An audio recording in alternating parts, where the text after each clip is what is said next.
आर्थिक मदत काय आमचं असं आहे का पैसे कमवणं आमचं काही ध्येय नाही.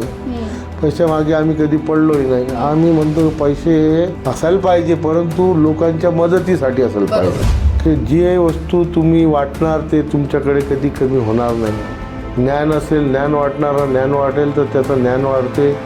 ताकद असेल तुम्ही लोकांसाठी ताकद खर्च करत असेल तर ती ताकद वाढते. मी झिरोपासून हिरो झालेला आहे.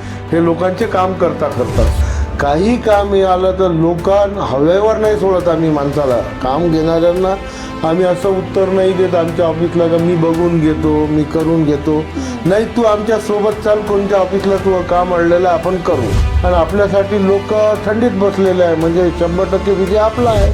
नमस्कार, मी रश्मी खेडीकर. महाराष्ट्राचा महासंग्राम या विशेष भागात आपण कारंजा या विधानसभा क्षेत्रात आलेलो आहोत आणि आज आपण अशा व्यक्तीशी चर्चा करणार आहोत त्यांची ओळखच कर्तव्यनिष्ठ नेता म्हणून आहेत. नेहमीच सामान्य माणसांसाठी ते धावून जात असतात. 24 तास त्यांचं ऑफिस सामान्य माणसांसाठी ओपन असतं आणि आत्ता त्यांना MIM कडून उमेदवारी ही जाहीर झालेली आहे आणि आताच आपण त्यांच्याशी संवाद साधणार आहोत. त्यांचं काय विजन आहे या निवडणुकीत जाणून घेणार आहोत. आता माझ्यासोबत आहेत युसुफ पुंजाणीजी.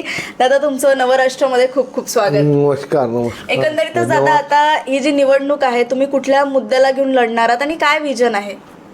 विजन असं आहे माझं निवडणूक लढायचं. मी पहिले समजा भाजप बहुजन महासंघमध्ये होतो. 6 वर्ष मी जिल्हाध्यक्ष होतो. नंतर मी अजितदादा गट जॉईन केलं. निवडणूक हे पाहून राजकारण पाहून मी थांबलो होतो थोडंसं का आपण राजकारणात थांबलं पाहिजे. परंतु मी ज्यांच्या भरोश्यावर आजपर्यंत राजकारण केलं ते सर्व लोक माझ्यासोबत जुळून होते. त्यांचं म्हणणं आलं का नाही तुम्हाला राजकारण करावंच लागेल. आमच्यासाठी तुम्हाला राजकारणात राहावं लागेल. त्या हे विजन घेऊन मी उतरलो का नाही आता मी आपल्या लोकांचे काम करावंच लागते. लोकांसाठी आपण आहोत. माझं विजन आहे की माझ्या मतदारसंघात बेरोजगारी भरपूर प्रमाणात आहे. बाहेरचे आमदार आमच्या इकडे 10 वर्षापासून पाटणी साहेब निवडून येत होते ते वाशिमचे होते. पहिले 2009ला ढाके साहेब होते. त्याच्या पहिले धाबेकर साहेब होते. आमच्या मतदारसंघाला असं अपवाद आहे म्हणतात की बाहेरचा आमदार निवडून येते आणि ते विकास करत नाही. पाटणी साहेबांनी सर्व निधी आणलं. ते निधी पाटणी साहेबांचं वाशिम जिल्ह्यात खर्च झाला. वाशिम गावात खर्च करण्यात आलेला आहे कारंजा मानोऱ्याचा निधी असंही एलिगेशन करण्यात येते. परंतु आता ते पाटणी साहेब राहिले नाही म्हणून एलिगेशनही राहिले नाही. परंतु आता मी निवडणूक लढत आहे ह्याच मुद्द्यावर का कारंजात MIDC पाहिजे ज्यामुळे इकडे उद्योग येईल तर लोकांना जे बेरोजगार आहे त्यांना काम मिळणार. ट्रान्सपोर्ट नगर पाहिजे आमच्या कारंजात. बहुल मुस्लिम एरिया आहे कारंजा मानोरा. इकडे ट्रक ओनर हजारोच्या संख्येने ट्रक ओनर्स आहेत. त्यांच्या ट्रकांसाठी सर्व्हिसिंग सेंटर्स, मेकॅनिकलला बॉडी बिल्डरला बॉडीचं काम, मेकॅनिकचं काम मिळालं पाहिजे. म्हणून माझा विजन आहे की कारंजात एक ट्रान्सपोर्ट नगर, एक MIDC अशा प्रकारचे उद्योग यायला पाहिजे. कारंजात ऋषी तलाव आहे फेमस 400 एकरचा आहे. त्याचं सौंदर्यीकरण झालं असतं पर्यटकांना इकडे कारंजाकडे एक नवीन दिशा मिळेल. पर्यटन केंद्र झाल्यास कारंजाच्या लोकांना नवीन रोजगार मिळेल. हॉकर्सवाल्यांना लहान लहान काम करणाऱ्यांना चांगली संधी उपलब्ध होईल. ह्या विजनने मी राजकारणात टिकून आहे आज. नक्कीच दादा, एक तुमचा प्रवास राहिलाय समाजकारण ते राजकारण असा एक प्रवास राहिलाय. नगराध्यक्ष तुम्ही होते आणि तिथून सुरुवात झालेली आहे आणि सामान्य जनतेच्या ज्या काही समस्या आहेत त्या तुम्ही जवळून पाहिलेल्या आणि एकंदरीतच आता आम्ही लोकांशी पण चर्चा केली, ऐकून घेतलं तर त्यांच्याकडून एक आपला हक्काचा माणूस म्हणून तुमची एक ओळख आहे.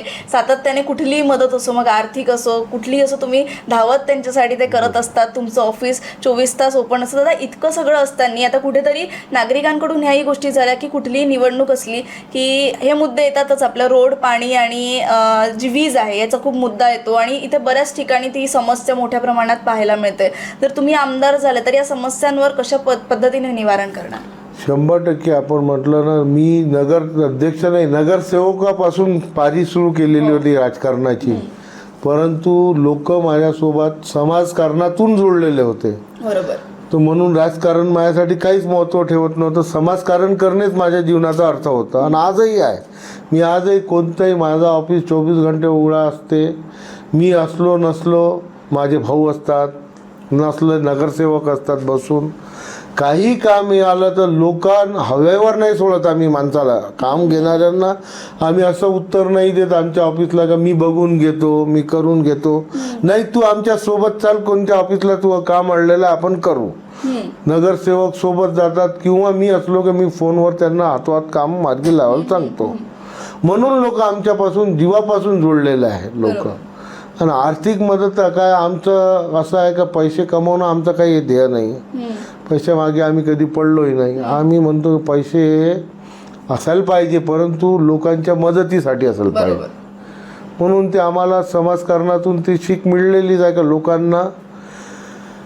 आमच्या इस्लाममध्ये एक शिकवण आहे की जी वस्तू तुम्ही वाटणार ते तुमच्याकडे कधी कमी होणार नाही. ज्ञान असेल, ज्ञान वाटणारा ज्ञान वाटेल तर त्याचं ज्ञान वाढते. ताकद असेल, तुम्ही लोकांसाठी ताकद खर्च करत असेल तर ती ताकद वाढते. मग पैसा असेल तर ते पैसा तुम्ही लोकांसाठी वापरत असेल तर ते पैसा वाढते. आणि त्याचं मी जिवंत उदाहरण आहे. मी झिरोपासून हिरो झालेला आहे हे लोकांचे काम करता करताच. नक्कीच आपण हे पाहिलं तर दादा एखादी ऍक्सिडेंट झाला तर दादा लवकर धावून येतात. एखाद्या मुलीचं लग्न असलं की दादा तिथेही मदत करतात. असे अनेक उदाहरणं दादा इथे पाहिले आहेत. आता सध्या कारंजा या विधानसभा क्षेत्राची गोष्ट केली. आता तुम्ही सातत्याने दादा विकास कामं करतायत, लोकांची मदत करत आहेत. काय वाटतं याच्यावरून लोक किती प्रतिशत मतदार साथ देतील? कारण उमेदवार पण आपण पाहिलं तर बरेच आहेत, अगदी कॉम्पिटिशन आता पाहायला मिळते. नाही, यावेळी ताई मी म्हणू का 100% असं आहे का उमेदवार तगडे असले तरी जनता माझ्यासोबत आहे. आणि 100% मी निवडून यावेळीच येणारच आहे.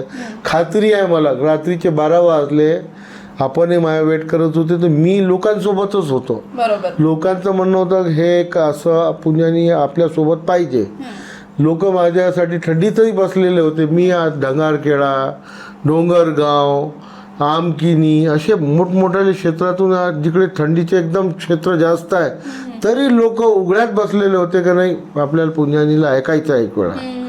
तर म्हणजे लोकांना आपल्याला मत द्यायचं आहे याला म्हणून सरळ करते ना. लोकांची आपुलकी दर्शवते याच्यात. लोक पैसे देऊन, काही लोक आमच्या राजकारणात आता त्यांना अनुभव नाही आहे, ते पैसे देऊन लोक आणत आहे. ते लोकच बाहेर सांगत आहे. एक किस्सा असाच झाला 2 दिवस पहिले. सत्कार हॉटेलवर 10-15 लोक थांबलेले होते. एका माणसाने विचारलं काहून थांबलेलं आहे तर त्याने म्हणे आम्ही हे तुतारीच्या प्रचारासाठी आलो होतो, आम्हाला 500 दिले परंतु आता जायसाठी गाडी नाही तर गाडीवाला आम्हाला 500 वापस मागत आहे म्हणे. अरे बापरे. तर असे किस्से चालू आहे गावात. 500 रुपये रोजाने आणायचे प्रचार करायला. प्रचारासाठी लोक पैशाने आणू लागले आणि आपल्यासाठी लोक थंडीत बसलेले आहे. म्हणजे 100% विजय आपला आहे. नक्कीच जनतेचं प्रेम मोठ्या प्रमाणात दादा तुम्ही मिळताय. आता सातत्याने तुम्ही जनतेच्या मधात आहात. गेल्या कित्येक दिवसांपासून जनतेच्या मधात त्यांच्या समस्या तुम्ही जाणून घेतल्यात. काय वाटतं त्यांच्या याच्यात सगळ्यात मोठी समस्या काय? मग महिलांच्या याच्यात म्हणा, सगळ्या याच्यामध्ये नाही, सर्वात मोठी समस्या तर काशी आहे का बेरोजगारी आहे. रोजगार असला का कोणाला काहीच प्रॉब्लेम उभलत नाही. घरातही आपले भांडण सुरू होतात कशावरून. 2 भाऊ आहे, एक कमवते ते एक नाही कमवत. जे कमवते त्याच्या ऐकून हे मागे पुढे होत असते. रोजगार असला, सर्व लोक रोजगारावर कामधंद्यावर असले तरच आपलं गाव सुकूनमध्ये असते. गाव सुकूनमध्ये आला तर राज्य देश तरक्की करत असते. बिलकुल दादा. शेवटी आमच्या प्रेक्षकांना तुम्ही काय सांगणार? मी यावेळी यांना एकच सांगणार प्रेक्षकांना का यावेळी तुम्ही चांगला माणूस पहा. मत करताना त्याचा धर्म जात नका पाहू. माणसाला पहा का कोणता माणूस आपल्यासाठी 24 घंटे उपलब्ध आहे, कोण आपल्याला सरळ भेटू शकते. आज उभे असलेले उमेदवार पाटणी साहेबांचा मुलगा म्हणजे ते मुंबईला राहते, धाबेकर साहेब अकोल्याला राहतात आणि आपले नाईक साहेब पुसदला राहतात. एकमेव उमेदवार इसू पुजानी असा आहे जे आपला 2-2 ऑफिस उघडे करून आपले लोक लावून लोकांची सेवा करते.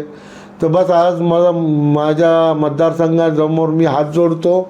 यावेळी मला तुमची सेवा करायची संधी द्या तुम्ही. संधी म्हणजे दादा तर संधी काय, दादा सातत्याने जे आहे सेवा करते. आणि दादांनी आता धर्माचा विषय काढला तर मी परत म्हणते की दादा जे आहे गरीब असो, अमीर असो किंवा कुठल्याही धर्माचे असो, ते सगळ्यांना जे आहे समान नागरिक म्हणून माणुसकीचे आणि नेहमी मदत करत असतात. मी आता या विधानसभा क्षेत्रामध्ये आली, बऱ्याचशा लोकांशी मी चर्चा केली आणि त्यामध्ये दादांच्या बद्दल त्यांचं प्रेम, दादांची जी मदत, धावपळ असतं ती जाणवली दादा तुमच्याबद्दल या क्षेत्रामध्ये. आणि मला असं वाटतं की हे कार्य सातत्याने असं होत राहो. तुमचं आता ही निवडणूक आहे, ती आशा आहे की तुम्ही निवडणूक जिंकाल आणि तुम्ही आज नवभारत नवराष्ट्राशी संवाद साधला, त्यासाठी आपले खूप खूप आभार. पुढील वाटचालीसाठी आणि निवडणुकीसाठी खूप खूप शुभेच्छा. धन्यवाद ताई, धन्यवाद. नक्कीच. तर आता आपण कारंजा या विधानसभा क्षेत्रात इथे आलेलो होतो. दादांचं विजन काय आहे, मग बेरोजगारीचा मुद्दा असो किंवा लाईट किंवा बरेचसे मुद्दे आपण पाहतो की या मुद्द्यांवर दादांचं काय विजन आहे ते आपण जाणून घेतलं आहे.